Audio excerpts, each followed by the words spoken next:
మాజీ ప్రధాని పివి నరసింహారావు లేకపోతే 1991 ఆర్థిక సంస్కరణలు అసాధ్యమన్నారు ప్రణాళిక సంఘం మాజీ ఉపాధ్యక్షుడు మాంటెక్ సింగ్ అహ్లూవాలియా. దేశ ఆర్థిక గమనాన్ని మార్చిన గొప్ప దార్శనికుడని కొనియాడారు. హైదరాబాద్లో జరిగిన పివి మెమోరియల్ లెక్చర్ వేడుకల్లో ఆయన పాల్గొన్నారు. ఆనాడు పివి తీసుకున్న నిర్ణయాలే నేటి నూతన ఆర్థిక వ్యవస్థకు పునాది అన్నారు. పివి ఒక రాజకీయ యోగిలా పనిచేస్తూ భారత్ను ప్రపంచ ఆర్థిక పటంలో నిలబెట్టారన్నారు Montek Singh Ahluwalia. To Mr. Narasimha Rao, because although it's true that Manmohan Singh had asked for me, I don't think I could not have been appointed without the approval of the Prime Minister. And the Prime Minister's principal secretary at the time, Amarnath Verma, confided in me when he told me that, look, the Prime Minister has approved your appointment as Secretary Economic Affairs, which the Finance Minister had recommended.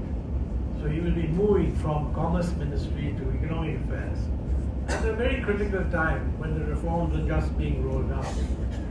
And he said, I must tell you something, that when the proposal went to him, that means Amarnath Verma, said to PV that, it's my duty to tell you that if you do this, then you will have a finance minister who's a Sikh and his secretary will also be a Sikh.